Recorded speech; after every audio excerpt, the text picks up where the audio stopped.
Planetarium. That was fun. That was okay. That was a good time. For anybody, I didn't mean that. for, You didn't mean it was a good time? No, I did, but I didn't mean the pun.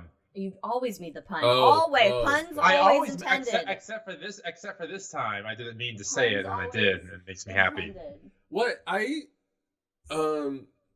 watched this thing that said time is the most used word in the English language, which means it would be the most used word in any other language. But Wouldn't it be the?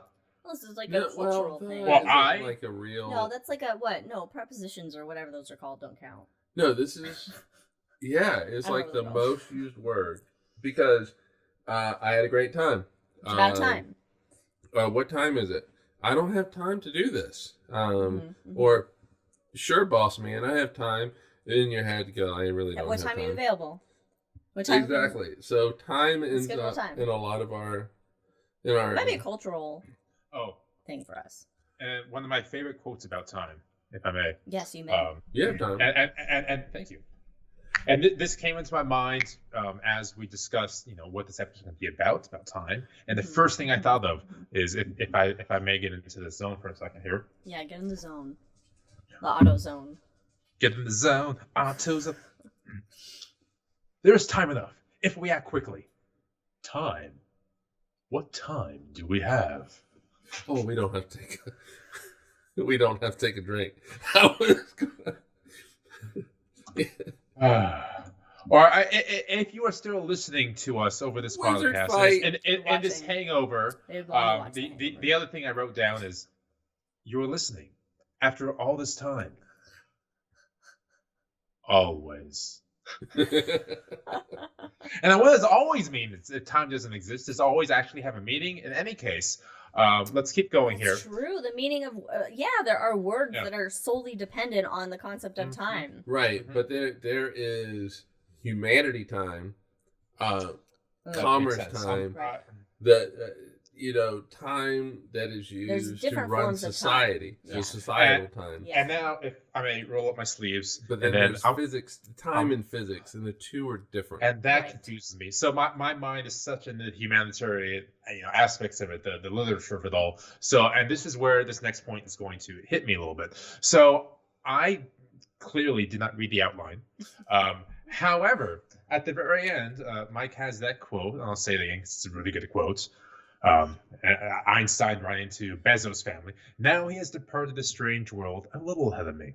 This signifies nothing. For us believing physicists, the distinction between past, present, and future is only a stubbornly persistent illusion. Which now, made me write down this question. If the illusion is persistent, is stubborn, is consistent, is that not reality? If it's a consistent illusion that always exists, is that not reality? Like living in the Matrix? Does that not make it real, like living in the Matrix? Yeah, I mean, the question is, what is reality? It's a very important question. And that's fair. Are we pivoting from the concept of time to reality? Maybe we are all having the same hallucinogenic trip at the same exact moment. That is consciousness. We don't all have the same reality. We think we clearly. Do. We think we do because this is such a weird thing to think about. Lee Smolin, who basically said that the past doesn't exist and the future doesn't exist, the way that we think about it, yes, that you only have the present. He describes what we call the present and what we call the future to be quantum in nature. And the present is where quantum changes to classical. Because quantum is all about... the lils. Well, yeah, but when you add up all the lils, it becomes bigs. And so you can make the argument that... Well, you can say that the entire universe runs on quantum. It's just that the math is easier for classical physics. It's easier to do Newtonian shit than it is to do Schrödinger shit. It is easier to do Newtonian Newton's gravitation law of gravitation to get man to the moon than it is to use Einstein. Right. Einstein is going to give you a more accurate answer, but Newton's just as good. We just like to do easy math. Yeah, and easy so, things. But all right. So in quantum does not say this particle, this electron, this human, this whatever, this photograph, is exactly right there. What it can do, how dare you use a Nickelback reference on this, is it can give you the percentages that you will find this electron here and what state it will be in. The moment then that you look at that electron, that through an experiment, devise an experiment to look at the electron and develop its to determine its states. That's when this state vector, which has all the superposition of all these possibilities, that this electron is going to be in some state that it's in, it collapses. And that's when you can say, okay, this electron is here. This electron has a spin. This is what that spin is. You can then rattle off all this kind of stuff. That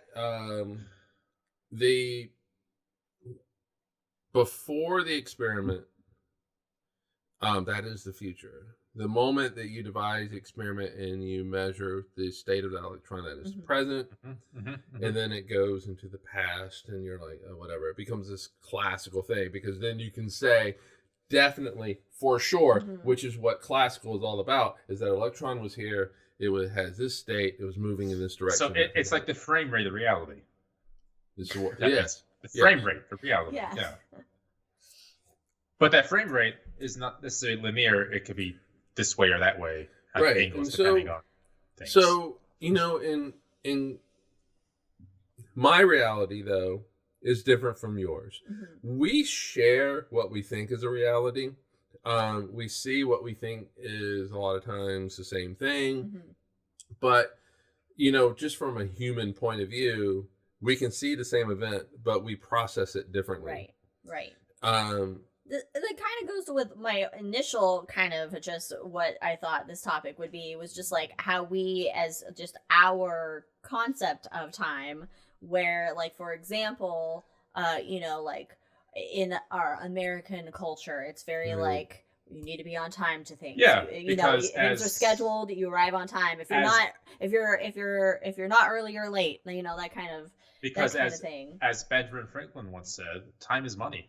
Time is right, but time is. Did he say that? But with this podcast, though. But other cultures, there are other cultures that don't have that same sense of punctuality or being, if you schedule something at a certain time, it's more of like around then. It's a different kind of conception of perception of time. But that also is a societal way of looking at time. Yeah. That's why I say that there's really two types of times. You have societal time, which is, you get up at, for us at 5 a.m. to feed the dogs, and then we go to work, and then that type of thing.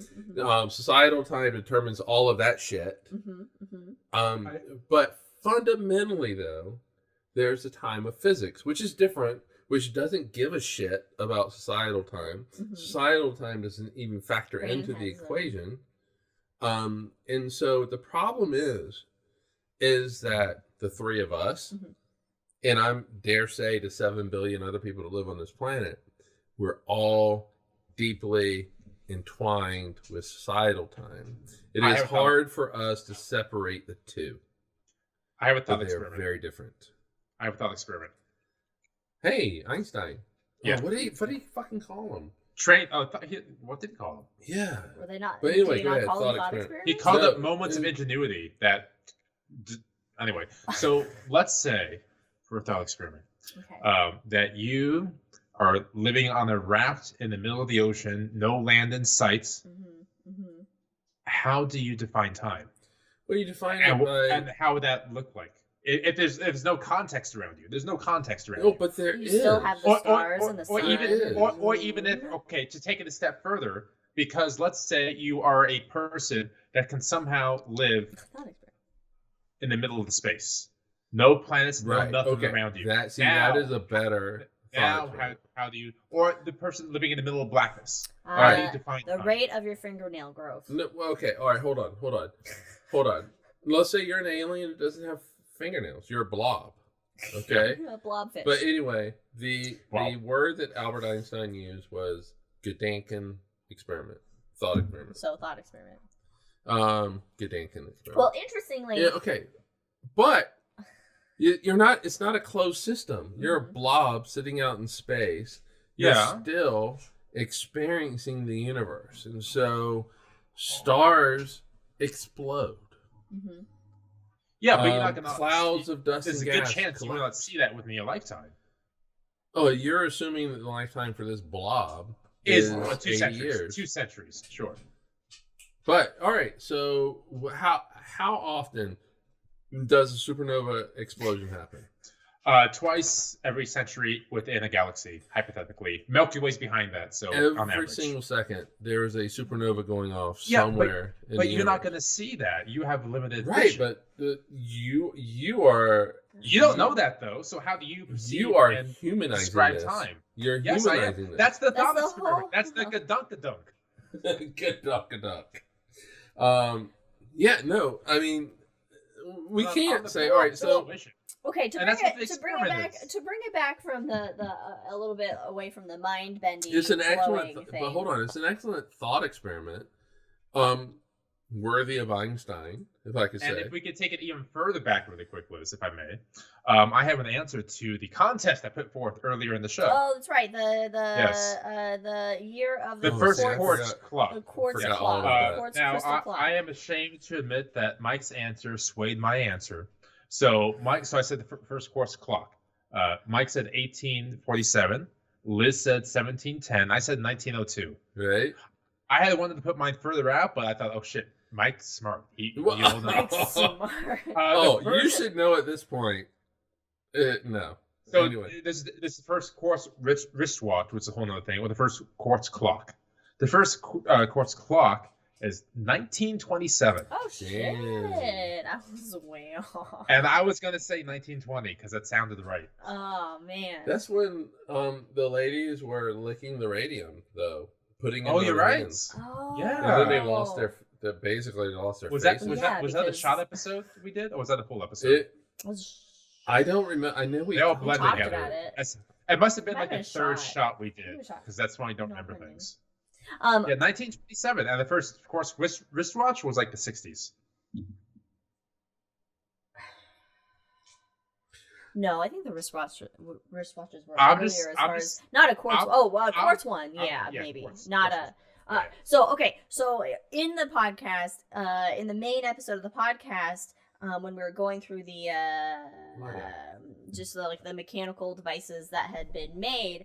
And you're talking about being on a raft out in the ocean and not knowing where. Well, and I had a book about basically it's called Longitude: The True Story of a Lone Genius Who Solved the Greatest Scientific Problem of His Time. And so it's about this dude named John Harrison. Oh, it's got a hole in it. I loved those as a kid. Yeah, those are fun. I really love those. So it's about John Harrison, and so between 1730 and 1770, he built basically these 5 timekeepers in order to help explorers figure out their longitude when they're sailing. And it was a clock that could keep precise time at sea that no clock had been able to do on land. So I had to read this for one of my college classes, and it was actually pretty interesting. Pretty interesting book. I may have to get this, but you know what? You have just read the physical copy. Oh, I do. I do, but I do love books on my Kindle. I like this. Oh. I may have to get this book. We are the opposite. All right, you and I, Mike. We are the exact opposite. But it's just because I can take that book anywhere. I have a book. It's so much easier for me to take Lord of the Rings or Longitude, the true story of a lone genius who solved the greatest scientific problem of his time.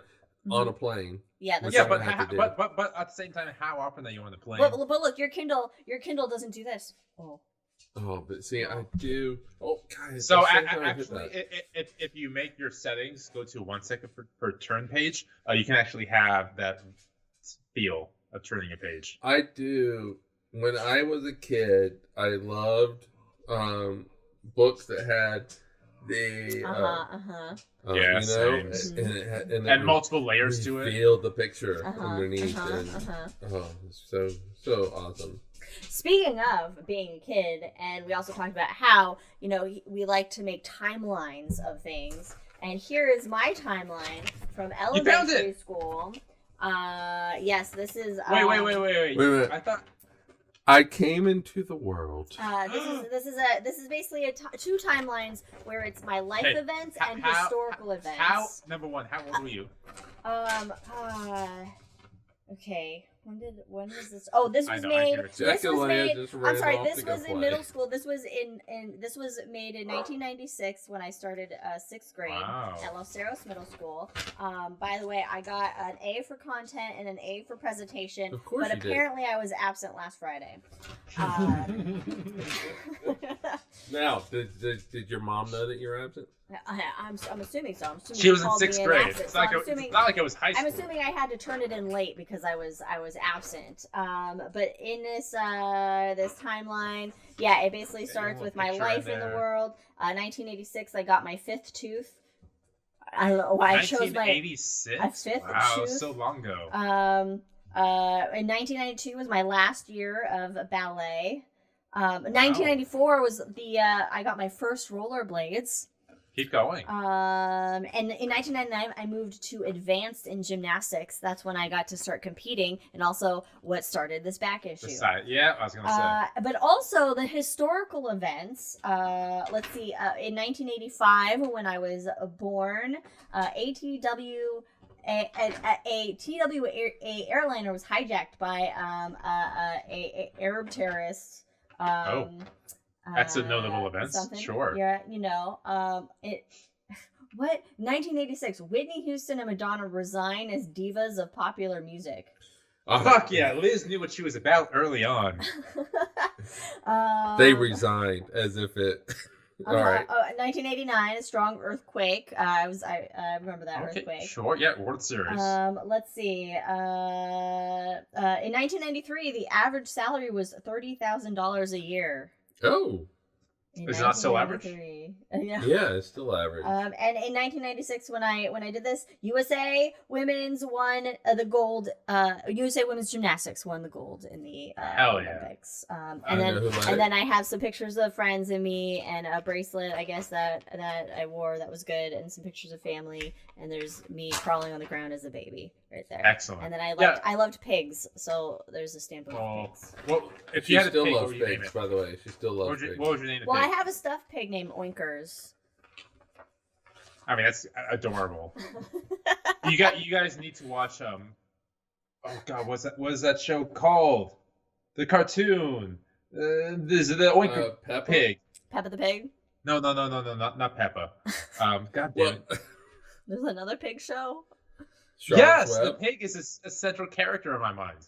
Charlotte's Web. I'll let you know at the end of the podcast, and I'll remember it. All right. I'm gonna shout it out, and then you will know. Yes, history. We can call it Elizabethan history. Elizabethan history, yes. History of Elizabeth. And Katie, I did have your birth on there. I did have your birth on the timeline as well as a life event. Not a historical one, but just. But anyway, so using timelines, we like to use timelines to monitor our history that apparently doesn't exist. Nothing in the past exists. It exists in our brain. This is all. None of this exists anymore. None of this is reality anymore. No, it doesn't. Because from a physics point of view, how can you change it? What can you access that in any kind of way other than in a memory in your brain? It's very possible. It's just outside of our understanding to change time to time travel. It's possible. Every physics we understand says it is possible. We just can't quite do it. Time travel? Isn't it? Yes. Yes, but it's theoretically possible. We just can't do it. Time travel right now is best that we can understand, at least with Einstein, is that time travel is only in one direction. Liz, focus. I'm sorry. In 1993, I put that my grandma died, which I don't like St. Patrick's Day forever because of this. But then my drawing, I drew like a little coffin. Oh shit! Wow. Okay. Look, it's a little coffin. That's dark. Do you even have like a skeleton in it? No, it's just a coffin, and I think maybe I put like some flowers around it or something. But all right, delighting things. Do you know who led the women's team in gymnastics? 96. Oh God, yes, that was the year with Carrie Strug did the fucking vault and broke both her legs or whatever, and she's still fucking. Oh, like I love that video. Holy shit! Yes, that cool. that was that year with Carrie Strug, and there was Dominique Moceanu, Shannon something. Yeah, I was It was my jam. That vault though. That vault was it was legit. Jesus. And she held it. She held that, and then she knew. She stuck it, and she knew. She stuck it. Goddamn, she stuck it. With that amazing pain going through her. Oh, God. Yeah. Oh, yeah. That was a good shit. Anyway. That was a good time for us, not for her. But she won. No, but she won. She got the... Oh, I mean, she was in a cast, though, when she got I would break both my legs to get the gold medal. Like, I would make that trade. Oh, yeah. And then you only have one shot. It's very Eminem. Got one shot. I was gonna say right, and so you one time. It only happens once. Yeah. That moment only happens once. Yeah. And whatever is in the past doesn't exist anymore. It does in your brain. But time be wild. I'd be great. From a physics point of view, it just does not exist anymore. It's okay. done. This is why I want time travel. But to be fair, if you can't go back in time, explain to me why now, in May, it's snowing. We've gone back to winter. So you apparently can time travel. It's snowing okay, I gave you a segue because you were going to talk about time travel. But Brandon was talking about then he went into snow. Sorry. It's delightful. All right, so time is related. How you experience time is related to maybe how close to, a massive body you might be. The Earth, the Sun, black hole, whatever. Jabba the Hutt. Jabba the Hutt, exactly. And the other thing to consider is how fast you're moving. Okay. Yes. Right? And so the faster you go. All right, so the closer you are to a more massive object, a black hole, the slower the time ticks. The faster you move, the slower time ticks. No, hold on. Relative to no. So the time outside of your gravity well is going to move faster. So it's moving slower for you. So the closer you are to the massive object, the slower time moves. So for you, to somebody that's watching you. If sorry. Yes. You're correct. The Yes. crazy thing is that time you experience time the same as you would any other place in the universe. If you are carried by Superman and he flies really fast, opposite direction of the Earth spin, can you go back in time with Superman as you the don't time go back machine? in time? Well, all right. So, but like Brandon said, okay. So if I may, really quick. So in Superman 2, when he takes Lois and travels opposite side around them and moves the Earth backwards to turn back time, what would that actually do? Is like destroy everything on the surface of the planet. It would. Like, There would instantly. be there would be no chance. So I enjoy Christopher. Well, that's because there's no inertial dampeners on the Earth. Oh yeah, you need a lot. No, there's not. I tried to think of a natural inertial dampeners, and I guess the ocean exists for that for a hot second. Inertial dampener. Okay. Right. Yeah. I mean, yeah. The moment that Superman did that in the movie, it causes basically. So it slows the Earth down. And then makes it go backwards. But the atmosphere is still going the same way it was. Instant death. Why wouldn't the atmosphere go this backwards with it? Because the atmosphere is not a solid. Think of the atmosphere as a liquid. Okay. It behaves more like a liquid than it would a solid. So a solid, you can, if you have a ball, one of Jack's tennis balls. Oh, there's one right here. Let me grab it. There's so much snow. No, because your back will break. You can make it go one way, but then you can immediately make it go the other way. So, and the whole ball will change directions. But atmosphere on the Earth, the atmosphere is going to continue to go from west to east. Okay. Until friction makes it go the other way. And that is not instant. And so you need it's going to be a little bit of time between the Earth going the other way and the atmosphere actually turning. And so, Jack, I recognize that growl. He's fine. And so to get the atmosphere to stop and actually go the other way, you have to induce a friction onto the atmosphere. You have to basically use friction to stop it and then make it go the other way. Now, that friction is then going to be heat, which is then going to basically ignite all trees and I was gonna say houses. if Superman was flying in the atmosphere, really, but then no, it would be the end of all things. It would. Thank goodness we don't take that. No, we don't. But we can if we want to. We can. You can drink if you want to. You can drink your friends behind. Wait, no, keep going. Keep going. So next subject. Right, and so if we wanted to go do time travel. Yes, we want to. I want to. All right, so you get in a spacecraft. Okay. And you leave Earth. All right. And you fly off. Whee! However far, you go really far. Uh-huh. And you turn around. And you come back to the Earth. Oh, okay. Now you went really fast. Uh-huh. You went pretty close to the speed of light. I was like, pew. Yeah. You were gone from your perspective.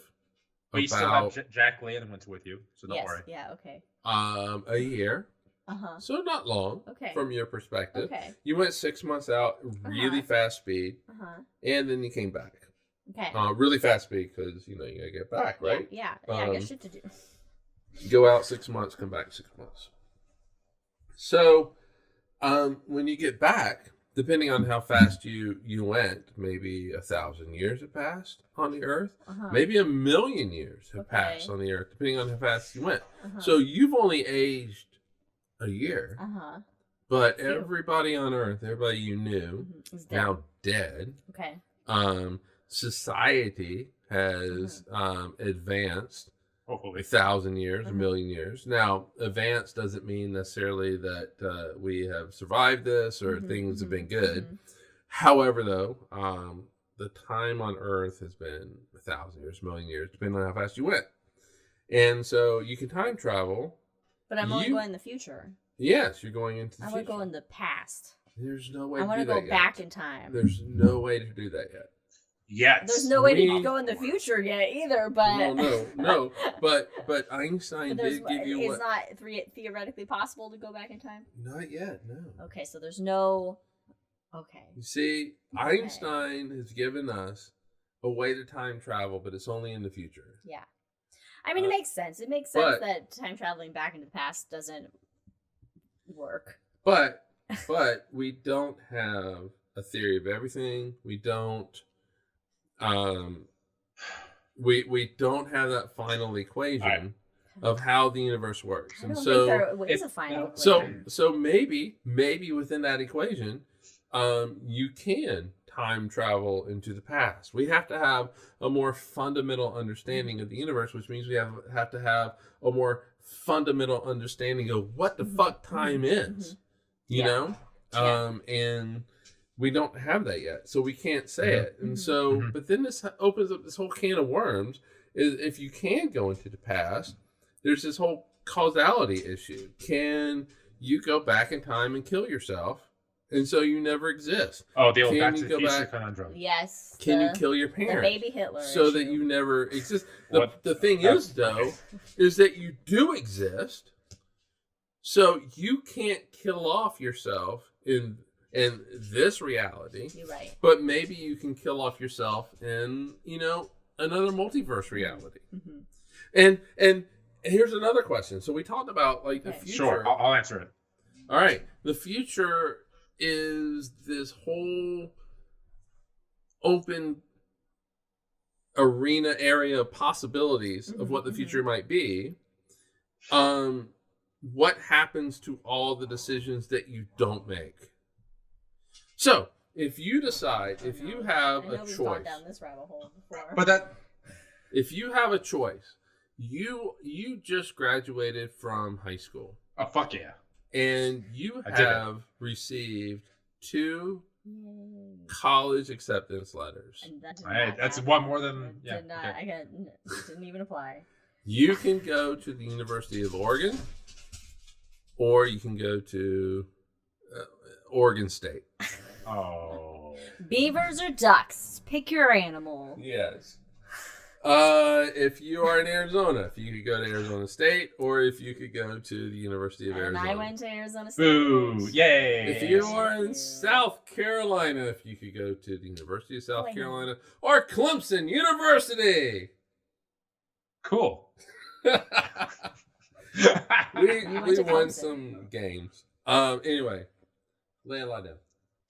So all right, you decide to, I don't know, go to the University of Oregon. Mm-hmm. Okay. All right, no, the two of you. You guys decide. You go to Arizona State University. Indeed, we did. What happens with the other decision? Fuck them.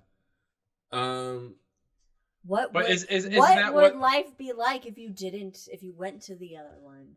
But right, that, so what isn't that what the optional possibility? Isn't that the whole idea of alternate realities? I'm not alternate realities. I take that back. Alternate universes. Timelines was universes. The premise of right. Because if there's an unlimited amount of universes out there, then there's unlimited amount of possibilities. Right. In which every single atom stays the same until you make this weird, strange decision. It's a really weird branching thing. Is there one where my back doesn't hurt? Yes. But also it's not this one. No. Not everything is binary.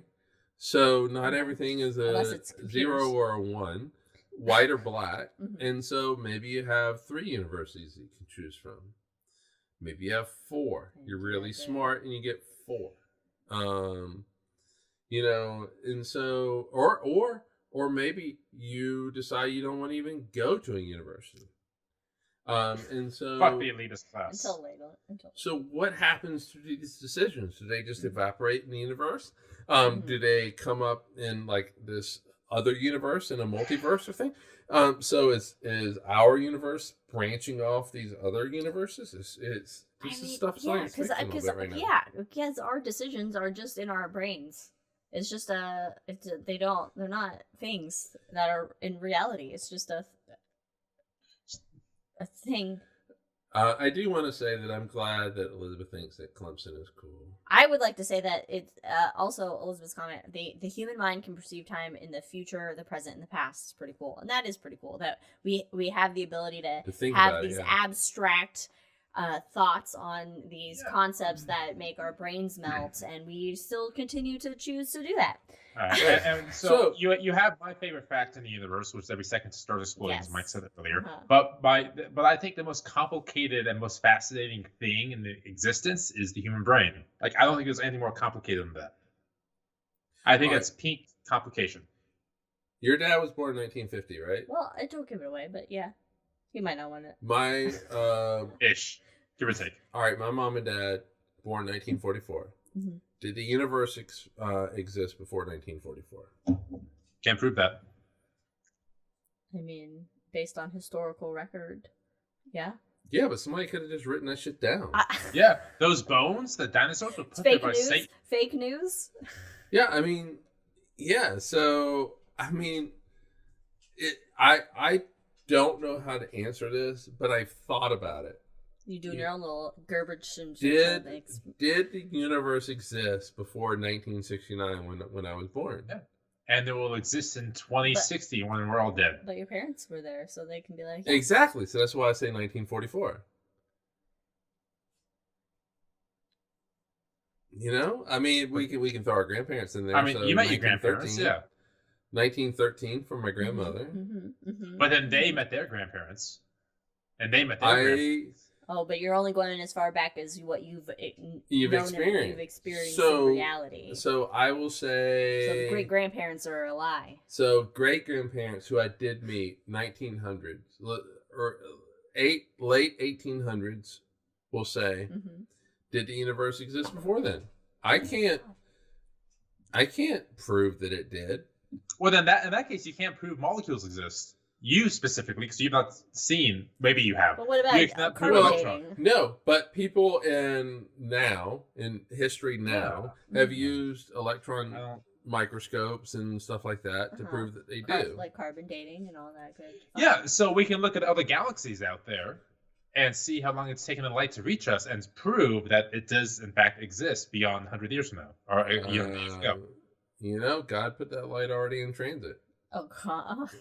I've already had that. Somebody tell that to me, actually. All right, so really quick. During the podcast, you're going through just towards the end and talking about time, and you could tell Mike was in the fucking zone. And dear God, did I love that.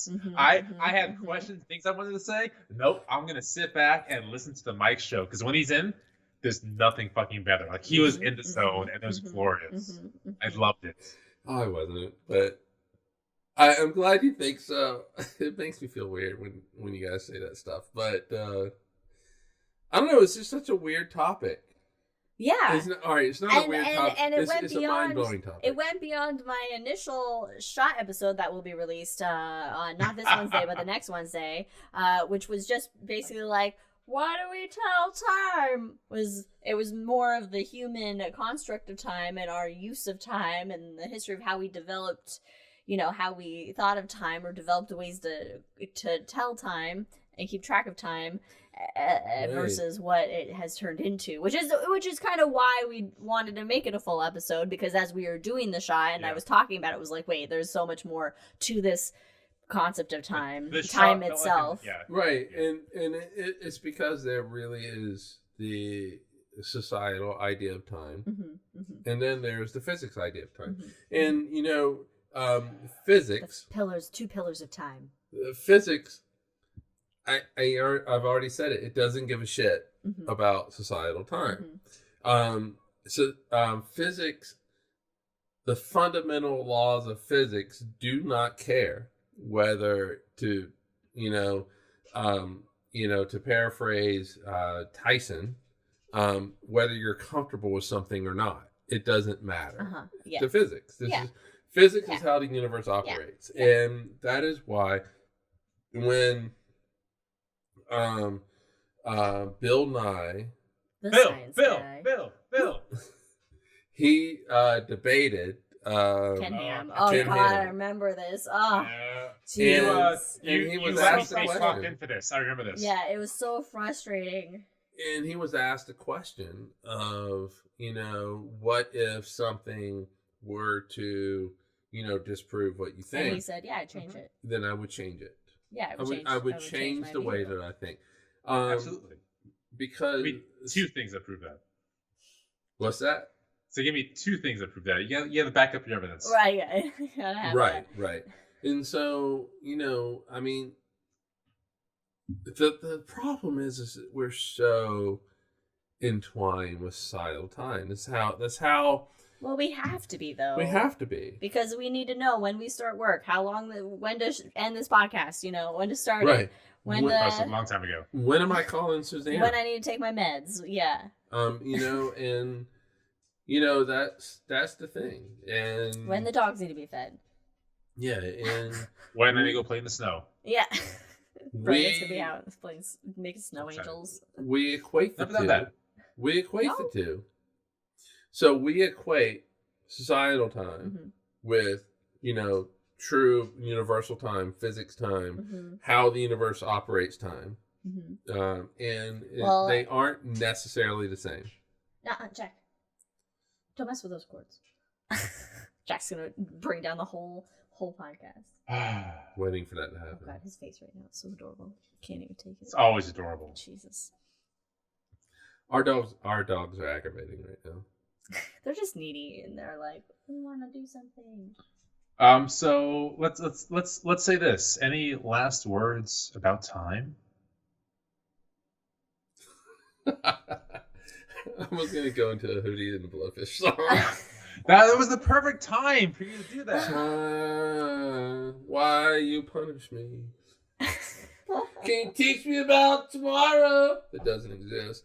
And all the pain and sorrow that apparently doesn't exist. Running free.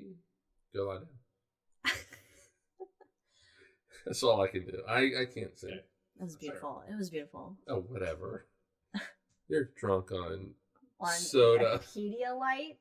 Oh, you know what that Yeah, means? these Wait. You know what that means? That means you and I, Mike, we can talk about really good food and say we want that, but then have Liz go get it. Oh, shit. Pizza. I was like, I was gonna say pizza. Oh my god, there's no Liz way you hates can go me get pizza. now. But we found out they deliver. Yeah, but Oh, what's it's like $7 extra or something for delivery? Yeah, you're not paying for it. That means I have to like move and like actually it's good for me to move. But anyway. If they're delivering it, how do you have to move? Mike Yeah, can move. well, yeah, I'm saying.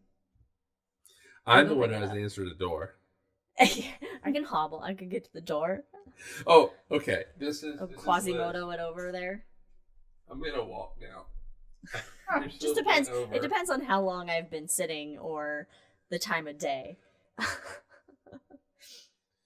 All right, Anyway, man. I don't know what you need, but we'll wrap up the podcast just for you.